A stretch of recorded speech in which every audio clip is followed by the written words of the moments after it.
17 বছর আগে পিলখানা হত্যাযজ্ঞে সন্তান হারানো বাবা মা জাতীয় শহীদ সেনা দিবসে আসেন বনানীর সামরিক কবরস্থানে। সন্তানের কবরের পাশে দাঁড়িয়ে হন আবেগ আপ্লুত। বিচার হোক বা না হোক, নামগুলি উঠে আসুক, আমরা জানতে চাই যে এই হত্যাকাণ্ডে কারা কারা জড়িত ছিল। পাওয়ার আশা করলে তো পাই না। এখন যদি আল্লাহ করে বাবা এই বলতে পারি না, বললে বাবা নিশার বন্ধ হয়ে আসে। সুস্থ বিচার হয়, এখন তদন্ত হয়, আমরা যেন দেখে যেতে পারি। কেউ হারিয়েছেন সন্তান, কেউ বাবা, কেউ স্ত্রী, আবার কেউ ভাই বোন। বছরের পর বছর শোকে পাথর হয়ে বেড়াচ্ছেন প্রত্যেকে। শেখ হাসিনা এই হত্যাকাণ্ডের সাথে জড়িত এবং ফজলেনুর তাপস সহ আওয়ামী লীগের অনেক নেতৃবৃন্দ এবং সাবেক সামরিক অনেক কর্মকর্তার নাম উঠে এসেছে এই রিপোর্টে। যারা মূল ষড়যন্ত্রকারী, যারা হত্যার নির্দেশ দিয়েছে, তাদের জন্য প্রসিকিউশনের আওতায় আনা হয় এবং সুষ্ঠু বিচার হয়। কারা ছিল এ নেপথ্যে, কারা ছিল পর্দার আড়ালে, তাদেরকে আমরা এখনো বের করতে পারিনি। এটা আমাদের কি বলবো, ব্যর্থতা। নৃশংস হত্যার বিচারে বিএনপি সরকারের দিকে তাকিয়ে শহীদ পরিবারের সদস্যরা।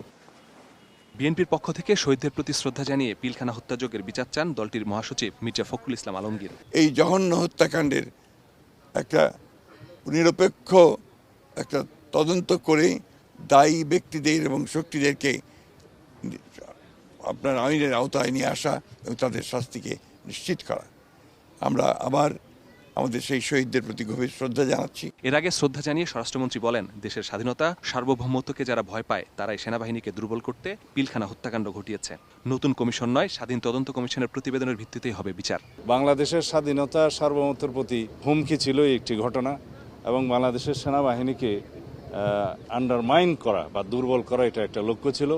সেটা তাদেরই থাকতে পারে যারা বাংলাদেশের স্বাধীনতা সার্বভৌমত্বে বিশ্বাস করে না। আমরা নতুন করে কোনো তদন্ত কমিশন করব না।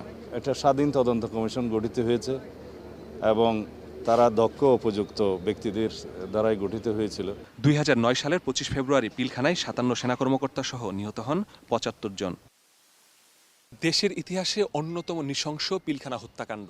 17 বছর পেরিয়ে গেলেও এ হত্যার বিচার কাজ শেষ না হওয়ায় হতাশায় ভুগছেন শহীদ পরিবারের সদস্যরা। তারা বলছেন, নতুন সরকার দায়িত্ব নেয় এবার তারা কিছুটা হলেও আশাবাদী, হয়তো এবার শেষ হবে ইতিহাসের কলঙ্কময় এ অধ্যায়ের বিচার কাজ। মাসুদুর রহমান, সময় সংবাদ, ঢাকা।